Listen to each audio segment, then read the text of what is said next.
তো মনে হয় শুধু বিশ্ববিদ্যালয়ের নয়, বিশ্ববিদ্যালয়ের সঙ্গে যুক্ত মানুষের না, দেশের জন্য লজ্জা। এই বিশ্ববিদ্যালয় কেন? কোথাও পড়াশোনা করার যোগ্যতা নেই। উনি যাদবপুরের বিধায়িকাই নন, যাদবপুর বিশ্ববিদ্যালয় অঞ্চলের বিধায়িকা নন।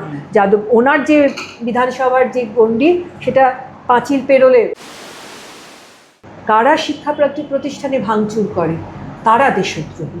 যারা এই কাজ করছে, যারা শিক্ষা প্রতিষ্ঠানে সার্জিক্যাল স্ট্রাইকের কথা বলছে, আসলে তারা দেশদ্রোহী। এই মুহূর্তে শহরের সবচেয়ে আলোচিত যে বিশ্ববিদ্যালয়, তার নাম যাদবপুর ইউনিভার্সিটি। আর সেখানে আমি বসে রয়েছি, আমার সঙ্গে এই মুহূর্তে রয়েছেন নন্দিনী মুখার্জি, বামপন্থী মানুষ, এ নিয়ে কোনো সন্দেহ নেই। কিন্তু আরও অনেক পরিচয় তার রয়েছে। একই দিকে তিনি অধ্যাপিকা, যাদবপুরে দীর্ঘদিন পড়াশোনা করে আসছেন, প্রযুক্তিবিদ এবং গবেষক একই সঙ্গে। আমরা আজকে নন্দিনী ম্যাডামের কাছে জানার চেষ্টা করবো যে যাদবপুর কেন অগ্নিগর্ভ হয়ে রয়েছে এই মুহূর্তে। আপনাকে বেঙ্গল পলিটিক্সে স্বাগত। আমি অভিষেক সেনগুপ্ত। ম্যাডাম, গতকাল একটি অত্যন্ত অনভিপ্রেত ঘটনা ঘটেছে, যে কারণে সারা বিশ্বে যাদবপুরের পরিচিতি, যে এমব্লেমটির জন্য, যে প্রতীকটির জন্য, সেটি ভেঙে ফেলা হয়েছে। আপনি যাদবপুরের সাথে দীর্ঘ সময় ধরে জুড়ে রয়েছেন, আপনার কাছে এটা কতটা যন্ত্রণার বা কতটা দুঃখের?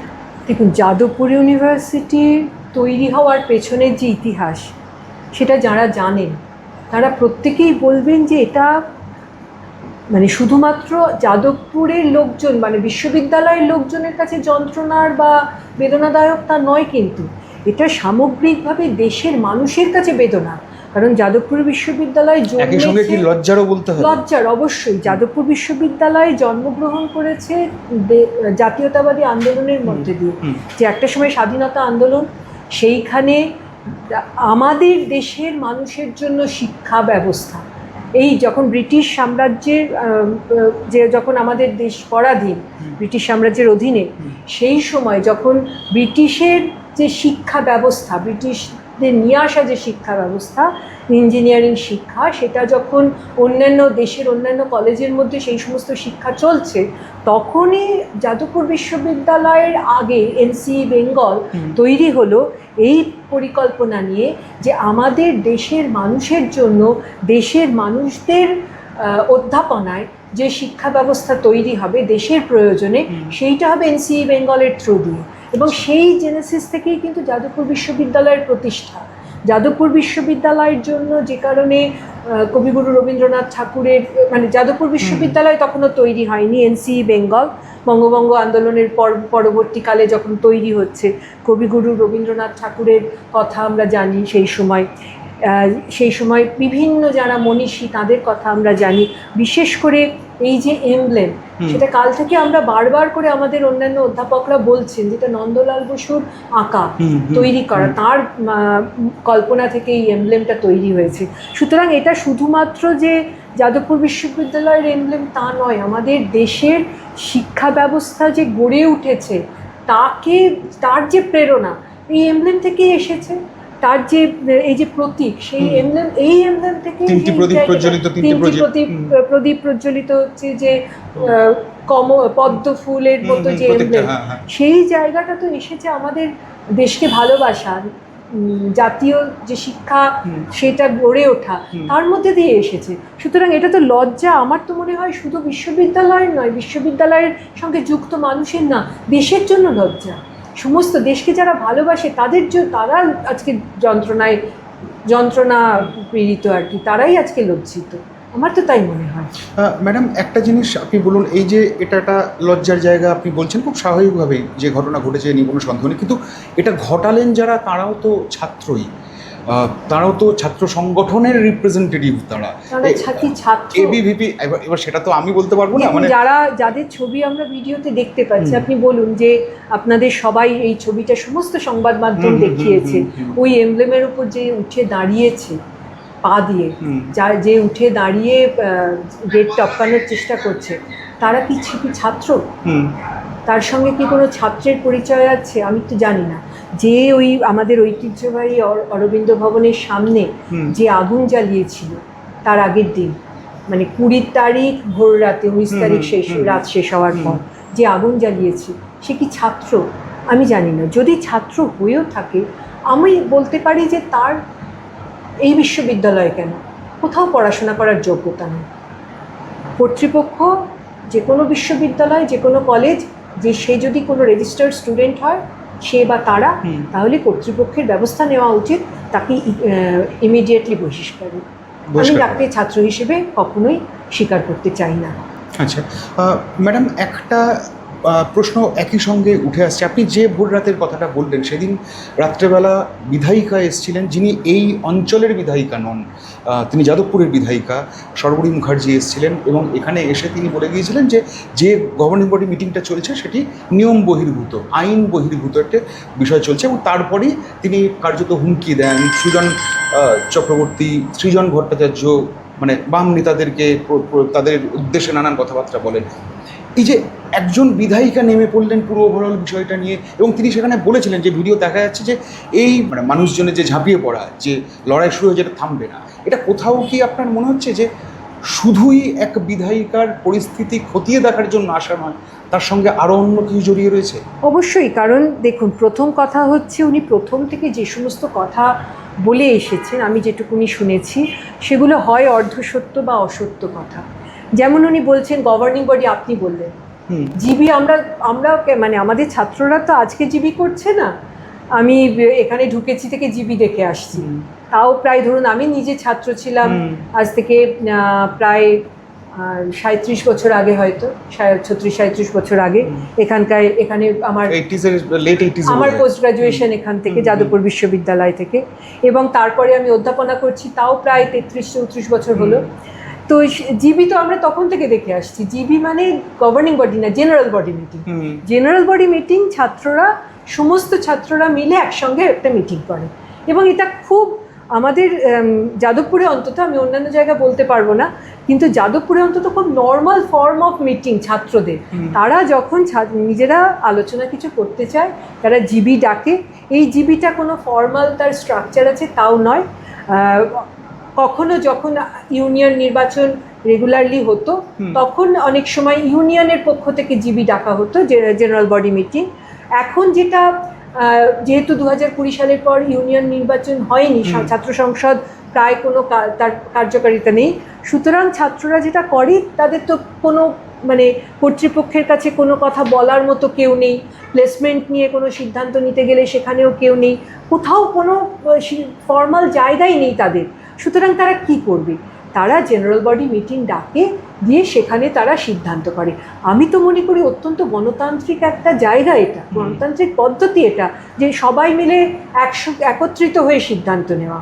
এবং এটা ওরা ওই মোটামুটি রাত্রিবেলায় শুরু করে, সব একাডেমিক কাজকর্ম মিটে যাওয়ার পর, ওদের ক্লাস টাস সব শেষ হয়ে যায়, তারপর ওরা জেনারেল বডি মিটিং করে এবং সেখানে তারা সিদ্ধান্ত নেয়। এই মাত্র কিছুদিন আগে আমরা দেখেছি ওদের জেনারেল বডি মিটিং করতে, যেমন ওরা প্লেসমেন্ট কোঅর্ডিনেটর ডিসাইড করলো, জেনারেল বডি মিটিং করেই ডিসাইড করেছে।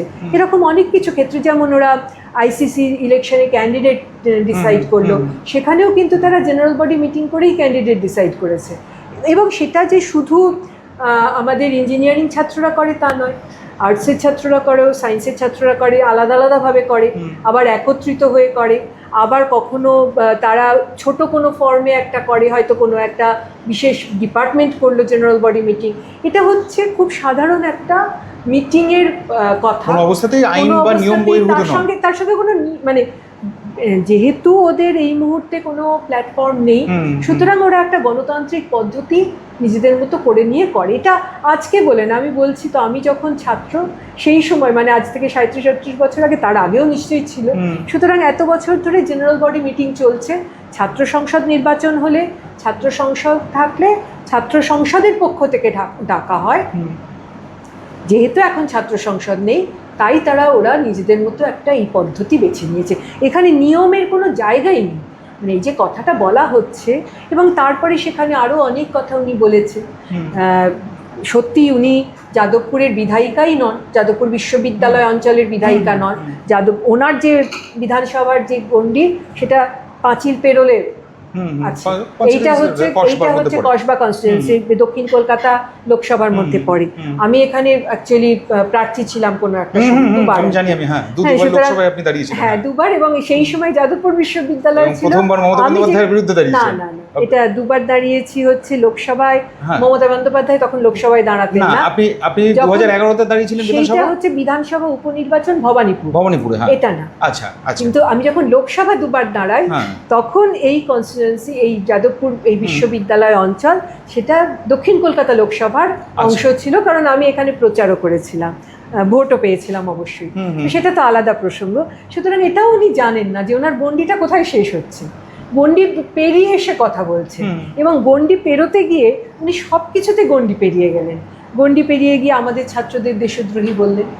এমন কোনো পরিস্থিতি হয়নি যেখানে ছাত্ররা দেশদ্রোহী স্লোগান তুলবে। কী ধরনের পরিস্থিতি! আর যদি সেইটা উনি মনে করেন, তার তো নিশ্চয়ই কোনো সত্যতা যাচাই করতে হবে। ওনাকে তো দেখাতে হবে কোনো ভিডিও ফুটেজ যেখানে আমাদের ছাত্ররা এই ধরনের কাজ করছে, সেরকম ভিডিও ফুটেজ দেখাতে হবে। উনি সোজা থানায় চলে গেলেন, আর তারপরে আমরা দেখলাম গুন্ডা বাহিনী ঢুকে এলো যাদবপুর বিশ্ববিদ্যালয়ে, আগুন লাগানোর মতো ঘটনা ঘটলো। অন্য একটা ছাত্র সংগঠনের পতাকা পোড়ানোর ঘটনা, অন্য একটা নয়, মানে একাধিক ছাত্র সংগঠনের পতাকা পুড়িয়েছে সেদিন। মানে শুধু এসএফআই না, এসএফআই, এআইডিএসও, আমাদের এখানে তো একাধিক ছাত্র সংগঠন আছে। সেটাই যাদবপুর ইউনিভার্সিটির স্ট্রেংথ আমি মনে করি। একাধিক ছাত্র সংগঠন কোনো রকম মানে এ ছাড়া আর কি, মানে কর্তৃপক্ষের চোখ রাঙানি, কোনো রকম গুন্ডা বাহিনীর দাপাদাপি ছাড়া একাধিক ছাত্র সংগঠন যাদবপুর বিশ্ববিদ্যালয়ের পরিসরে কাজ করে।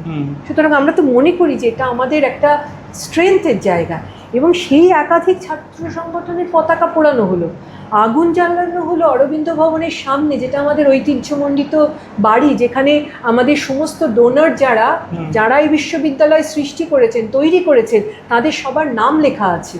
সেই জায়গায় আগুন জ্বালানো হলো, আর ভেতরে আমাদের 30টা ছোট ছোট বাচ্চা ছেলে মেয়ে। ভাবা যায়, মানে একটা মধ্যরাত্রে এই রকম দাপাদাপি শাসক দলের পক্ষ থেকে, এটা চিন্তার বাইরে। আমি তো মানে ভাবতেই পারছি না। মানে আমি যেটা বলতে চাইছি যে বিধায়িকা তার গণ্ডি না জানেন, তার বিধানসভার গণ্ডি না জানেন, তার কর্মকাণ্ড কোথায় সীমাবদ্ধ রাখা উচিত সেই গণ্ডিও উনি জানেন না। এটা খুব অত্যন্ত দুর্ভাগ্যের জায়গা। আজকে তো আবার দিলীপ ঘোষ সকালবেলা বলেছেন যে যাদবপুরে যদি এই ধরনের দেশদ্রোহী জাতীয় কাজকর্ম যদি হয়, তাহলে সার্জিক্যাল স্ট্রাইক করবেন। মানে পরিস্থিতিটা আমি তো সত্যিই বলছি, মানে এই যে ব্যক্তি যাদের নাম বলছেন, তাদের আমি দেশদ্রোহী বলছি। তারা দেশদ্রোহী। আপনি একটা দেশ দেখান যেখানে দেশপ্রেমিক মানুষজন দেশের সেরা শিক্ষা প্রতিষ্ঠানকে আক্রমণ করছে। আপনি পৃথিবীতে একটা দেশ খুঁজে নিয়ে আসুন, কারা শিক্ষা প্রতিষ্ঠানকে আক্রমণ করে, কারা শিক্ষা প্রতিষ্ঠানে আগুন জ্বালায়, কারা শিক্ষা প্রতিষ্ঠানে ভাঙচুর করে। তারা দেশদ্রোহী। যারা এই কাজ করছে, যারা শিক্ষা প্রতিষ্ঠানে সার্জিক্যাল স্ট্রাইকের কথা বলছে, আসলে তারা দেশদ্রোহী। আমার ভারতবর্ষের সরকারের কাছে আবেদন, এই সমস্ত দেশদ্রোহীকে চিহ্নিত করে শাস্তি দেওয়া হোক। কি করে দেবে? মানে সরকার তো তাদেরই। হ্যাঁ, তাকেই তো বলছি, তাই জন্যই তো বলছি, করে দেখা। ভারতবর্ষের কেন্দ্রীয় সরকার বুকের পাটা থাকে তো এই দেশদ্রোহী মানুষদের চিহ্নিত করে তারা শাস্তি দিন, যারা দেশের সেরা শিক্ষা প্রতিষ্ঠানকে আক্রমণ করছে। আমাদের ছাত্ররা কোথায় দেশদ্রোহী স্লোগান দিয়েছে? কারণ পরিস্থিতিই তো সেই রাত্রে এমন কিছু হয়েছে বলে আমার জানা ছিল না। একটা সাধারণ জেনারেল বডি মিটিং, যেখানে আমি তো শুনলাম যে একজন গবেষক ছাত্র ঢুকে এসেছিল। আমি ধরে নিচ্ছি কোনো বচসা হয়েছিল, হতে পারে, আমি জানি না, আমি তো ছিলাম না, কি বচসা হয়েছে বা কিছু হয়েছে, হতেই পারে। কিন্তু বা আমি অনেকের কাছে শুনেওছি বচসা হয়েছে, হয়তো মারপিট হয়েছে, শারীরিক বা নানা রকম ছাত্ররা যা করে মারপিটে জড়িয়ে পড়ে, আমি শুনেছি, আমি তো ছিলাম না। যদি ঘটে থাকে, কর্তৃপক্ষ আছে, কর্তৃপক্ষের কাছে নালিশ যেতে পারত যে কারা করেছে। নিশ্চিতভাবে অন্যান্য অধ্যাপিকারা সেই সময় আমাদের রাত্রি 9টা পর্যন্ত ইউনিভার্সিটিতে অধ্যাপিকারা তাদের গবেষণার কাজ করেন, তাদের কাছে যেতে পারত। কিছু না হোক বাইরেই রয়েছে আমাদের আমাদের পুলিশ, জাস্ট একটু দূরে। সুতরাং সেখানে পুলিশের কাছে যেতে পারতো, যার সঙ্গে যদি কেউ মনে করে থাকে যে তার উপর কোনো ঘটনা ঘটেছে, অত্যাচার হয়েছে, নিশ্চিতভাবে সে যেতে পারত। দেশ তো সংবিধান অনুযায়ী তো দেশ চলে, আমাদের তো আইন আছে। কিন্তু এই যে ঘটনা ঘটেছে এটা কিন্তু আমার পক্ষে একদমই মানে চিন্তার বাইরে। এটাকে আমি কিছুতেই, এই ঘটনাটাকে আমি দেশদ্রোহী বলবো। আমি কিছুতেই বলতে পারি না যে ঘটনাটা সেদিন ঘটেছে আমার কাছে কোনো প্রমাণ ছাড়া আমি সেটাকে দেশদ্রোহী ঘটনা বলতে পারি না, কিন্তু যারা শিক্ষা প্রতিষ্ঠানে ঢুকে এসে গুন্ডামি করলেন তাদের আমি দেশদ্রোহী বলবো। বুঝতে পেরেছি। ম্যাডাম, একটা জিনিস, মানে আপনি যেহেতু বিজেপির সরকারে রয়েছে, ক্ষমতায় রয়েছে, কিন্তু এই ঘটনা ঘটার পরই এবিভিপিকে তো সঙ্গে সঙ্গে বিজেপির তরফ থেকে আনুষ্ঠানিকভাবে বলে দেওয়া হয়েছে তারা বিজেপির ছাত্র সংগঠন নয়, অতএব দায় যাবতীয় তাদেরকেই নিতে হবে। তো এই পরিস্থিতিতে তাহলে কি বিজেপি দায় এড়াতে চাইছে, মানে কলঙ্কের দায় এড়াতে চাইছে কোথাও মনে হতে হয়? পারে। দেখুন, এটা তো আমি বলতে পারবো না, এটা তাদের সংগঠন, তাদের বিধায়িকা, তাদের গুন্ডা বাহিনী, সুতরাং আমি তো বলতে পারবো না এটা কি করতে চাইছে। তবে মনে হয় অন্তত শাসক দলের কিছু, আমরা তো মাঝে মাঝেই দেখছি যে অন্তত বিজেপির যিনি রাজ্য সভাপতি শ্রমিক ভট্টাচার্য অনেক সময় এমন কিছু কথা বলছেন যাতে মনে হচ্ছে উনি এই কাজগুলোকে সমর্থন করেন না, এই ধরনের গুন্ডামিকে সমর্থন করেন না, বা এই ধরনের তোলাবাজিকে সমর্থন করেন না। সুতরাং এটা হতে পারে ওনাদের ভেতরকার দ্বন্দ্ব, যে একটা দল তোলাবাজি গুন্ডামি করে বাঁচতে চাইছে এবং যারা এখনো পর্যন্ত মনে করছেন যে না আরও কিছুদিন যাক, আমরা দলকে একেবারে তৃণমূল কংগ্রেসের পথ অনুসরণ করতে এখনই দেব না, এরকমও কিছু মনে করতে পারে। সুতরাং তাদের হয়তো এই এড়িয়ে যাওয়ার একটা চেষ্টা থাকতে পারে। ওনারা হয়তো বাঁচতে চাইছেন এই ধরনের, নিজেদের আলাদা করতে চাইছেন এই ধরনের গুন্ডামি থেকে, সেটা হতে পারে। ম্যাডাম, একটা জিনিস, মানে এটা আমার একটা নিজের কৌতূহল রয়েছে, শাসকের বিরুদ্ধে যাদবপুর, বা শাসক কেন বারবার যাদবপুর নিয়ে এরকম একটা পরিস্থিতি তৈরি করে? আমরা গত 15 বছর দেখেছি, আবার একবার দেখলাম যাদবপুর কেন এরকম একটা বিস্ফোরক পরিস্থিতির মধ্যে বা বিস্ফোরক জায়গা হয়ে রয়েছে এটা লম্বা সময় ধরে, কারণটা কি? এটা একটা বিষয় হচ্ছে, অবশ্যই এখানে মুক্ত চিন্তার একটা পরিসর আছে। আমি আপনাকে যেটা বললাম, অনেকগুলি ছাত্র সংগঠন একসাথে কাজ করতে পারে।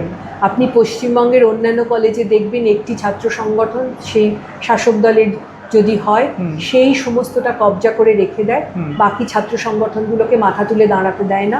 যাদবপুরের পরিমণ্ডল যা, এখানে সমস্ত ছাত্র সংগঠনই কিন্তু তাদের মতো করে মুক্ত চিন্তার একটা পরিসর নিয়ে তারা কাজ করতে পারে। সেই জন্য তাদের মধ্যে বচসা, তাদের মধ্যে কোলাহল, তাদের মধ্যে বিতর্ক, অনেক কিছুই যাদবপুরে আপনি দেখতে পাবেন। এখানে আমরা অনেক বিতর্ক সভা অতীতে, একদম মানে বিতর্ক সভা বলতে আমি বলতে চাইছি ফর্মাল বিতর্ক সভা আর কি, যেখানে তৎকালীন শাসক দলের মন্ত্রী, বাম আমলে তৎকালীন শাসক দলের মন্ত্রীরাও এসেছেন, আবার একই সাথে বিরোধী দলনেতারাও এসেছেন। সেই রকম বিতর্ক সভা আমরা এখানে দেখেছি। এটা যাদবপুর বিশ্ববিদ্যালয় পারে এরকম ধরনের বিতর্ক সভা আয়োজন করতে। এটা একটা কারণ হতে পারে। আর দ্বিতীয় কারণ আমার মনে হয় যে দেখুন, এই রকম ঘটনা, যাদবপুর বিশ্ববিদ্যালয়ের জন্ম হচ্ছে 56 সালে, মানে বিশ্ববিদ্যালয় হিসেবে আত্মপ্রকাশ 56 সালে। সেই সময় থেকে আমরা দেখেছি যে যখন যাদবপুর বিশ্ববিদ্যালয় গড়ে উঠছে, তো সেই সময় নকশাল আন্দোলন এখানে ঘটেছে একটা সময় 60-এর দশকের শেষের দিকে। আমরা এখানকার উপাচার্যকে খুন হতে দেখেছি, যাদবপুর বিশ্ববিদ্যালয়ের উপাচার্য 70-এর দশকে খুন হয়ে গেছে। তার পরবর্তীকালেও অনেক ধরনের আন্দোলন আমরা এখানে দেখেছি। তবে বিগত 15 বছর এবং এই শাসক দল, আমার মনে হয়েছে 15 বছর এবং 100 দিন আমার মনে হয়েছে যে এই দুই শাসক দলই যাদবপুর বিশ্ববিদ্যালয়ে একটা দখলদারি করার চেষ্টা করতে চাইছে, যেটা অতীতে ছিল না, কংগ্রেস আমলেও ছিল না, বাম আমলেও ছিল না। এই যে দখলদারি করার চেষ্টা, যে আমাদের বিশ্ববিদ্যালয় যে জ্ঞানের যে জায়গা সেটাকে দখলে আনতে হবে, এই দখলদারি করার চেষ্টার জন্য গত কয়েক বছর ধরে, মানে ওই 15 বছর এবং 100 দিন আমরা বারবার যাদবপুর বিশ্ববিদ্যালয়কে আক্রান্ত হতে দিচ্ছি। 15 বছরে যেমন তৃণমূল কংগ্রেসের পক্ষ থেকে হয়েছে, তেমনি আবার এটাও তো ঘটনা, সেই সময় বিজেপি, ভারতীয় জনতা পার্টি তো এসেছিল। আপনার মনে থাকবে যে এই সময় আমাদের গেট নাম্বার 4-এ 2-3 বার হয়েছে আমরা অধ্যাপক অধ্যাপিকারা হাত ধরাধরি করে মানববন্ধন তৈরি করেছিলাম। ভারতীয় জনতা পার্টি তখনও ক্ষমতায় আসেনি, তারা আক্রমণ করতে এসেছিল, ওই তখনও এইসব সার্জিক্যাল স্ট্রাইক ইত্যাদি ধরনের কথাবার্তাই ওরা বলে থাকেন। তো তখনও তরুণরা এসেছিল, তো সেই সময়ও কিন্তু আমরা মানববন্ধন করে সেটাকে আটকেছি। সুতরাং এই যে দখলদারির প্রচেষ্টা, অর্থাৎ একটা জ্ঞানের যে জায়গা, মানে মেধার দখলদারি আমি যেটাকে বলবো, যেটাকে সম্ভবত আপনি হীরক রাজার দেশের সঙ্গে যদি মিলিয়ে দেখেন, যে আমি যদি এই মগজগুলোকে দখলে নিতে পারি তাহলে আমার রাজত্ব কায়েম করার সুবিধা হয়। এই দখলদারি, আধিপত্যবাদ থেকে এটা ঘটেছে। আধিপত্যবাদ যে গত 15 বছরে এবং এই 100 দিনে মাথাচাড়া দিয়ে উঠেছে সে তো রাজ্যবাসী জানে, তাই জন্যই তো আমরা অভয়ার মতো ঘটনায় দেখেছি। এইটাই ঘটছে যাদবপুর বিশ্ববিদ্যালয়, বারবার করে এই জন্য আক্রমণের মুখে পড়তে হচ্ছে। একটা ছবি, মানে যতবার আক্রমণ হয়েছে ততবার এই ছবি উঠে এসছে যে বামপন্থী ছাত্র সংগঠনগুলো কোথাও নিজেরা এই লড়াইয়ে সামনে দাঁড়িয়ে নেতৃত্ব দিয়েছে, সে মার খাওয়া বলুন আর পাল্টা রুখে দাঁড়ানো বলুন, দুটো ক্ষেত্রেই তাই দেখা গেছে। বামেরা কি কোনোভাবে এই যে আপনি 15 বছর এবং 100 দিনের যে হিসেবটা আপনি বলছেন, দুই শাসক, তাদের বিরুদ্ধে কি বামেরা একমাত্র প্রতিকারের অবলম্বন ছিল? দেখুন না, এটা তো আপনাকে একটা বৃহত্তর রাজনৈতিক প্রেক্ষাপটটাও ভাবতে হবে। যে আজকে আপনি বলুন যে ভারতীয় জনতা পার্টির এই যে রাজ্য সরকার গত 100 দিন ধরে যা কাজ করলো, বা তার আগের 15 বছরের তৃণমূল কংগ্রেস যেভাবে দুর্নীতিগ্রস্ত একটা লুম্পেন সরকার চালালো, প্রধান তাদের যে দুর্নীতির কথা, তাদের যে অসংসদীয় যে কাজকর্ম, এই সমস্ত কথাগুলো কারা তুলে এনেছে? বামেরাই তো তুলে এনেছে। ভারতীয় জনতা পার্টি, এই যে তৃণমূল কংগ্রেস যা যা দুর্নীতি করেছে সেই সমস্ত ক্ষেত্রে ভারতীয় জনতা পার্টি যে কথাগুলো বলেছে সেটা তো শুধু ওপর দেখানো কিছু কথা ছিল। আমরা তো বলেই এসেছি, সেটিংয়ের কথা তো আমরা দীর্ঘ সময় ধরে বলে এসেছি। যখন যেখানে শিক্ষাক্ষেত্রে যখন দুর্নীতিটা হচ্ছে, যখন শিক্ষক আন্দোলন হচ্ছে, স্কুল শিক্ষক আন্দোলন, শিক্ষকরা যখন প্রেস ক্লাবের সামনে আন্দোলন করছেন, কারা তাদের পাশে প্রথম থেকে থেকেছে? আমরাই তো থেকেছি। যেখানে যেখানে কলেজ বিশ্ববিদ্যালয় যখন এই আরাবুল হোসেনের জগ ছুঁড়ে মারার কথাই বলুন, বা যখন বিভিন্ন ক্ষেত্রে স্কুল শিক্ষা বা শিক্ষকরা অধ্যাপকরা আক্রান্ত হয়েছে, বা যখন স্কুলগুলো একের পর এক বন্ধ হয়ে গেছে, এই সমস্ত কথাগুলো কারা তুলে এনেছে? আমরাই তো তুলে এনেছি। আমরাই তো প্রধান যারা এই কথাগুলো বলছি। কাদের ছাত্র সংসদ, কারা ছাত্র সংসদ নির্বাচনের জন্য আন্দোলন করতে শুরু করেছিল? কাদের ছাত্র সংগঠনের নেতৃত্ব মারা গেছে একের পর এক? কোন হয়েছে? সুদীপ্ত গুপ্তের মৃত্যু তো আমরা ভুলতে পারি না, সে তো বামেদের ছাত্র সংগঠনের নেতা ছিল। আমাদের একের পর এক ছাত্র সংগঠনের নেতা মারা গেছে, পরপর আমরা নাম করতে পারি, মইদুল, রফিকুল, এরা তো মারা গেছে। আনিস আমাদের ছাত্র সংগঠনের নেতৃত্ব। আমাদের যুব সংগঠন তারা মার খেয়েছে, কর্মসংস্থানের জন্য লড়াই করতে গিয়ে তারা মার খেয়েছে। তাহলে সত্যি কথাটা যারা তুলে আনছে, শাসক দলের না পারা, শাসক দলের ব্যর্থতা, অপদার্থতা যারা তুলে আনছে, তারা যে একেবারে টার্গেট হবে এটা তো অবশ্যই। তাই জন্যই আমাদের ছাত্ররা টার্গেটেড, আমাদের যুবরা টার্গেটেড। যাদবপুরে যেহেতু তারা এখন এই প্রতিহত করছে, তাই জন্য তারা টার্গেটেড, সেটাই তো আমার মনে হয়। ঠিক আছে, থ্যাংক ইউ, ভালো থাকবেন। হ্যাঁ, ঠিক আছে।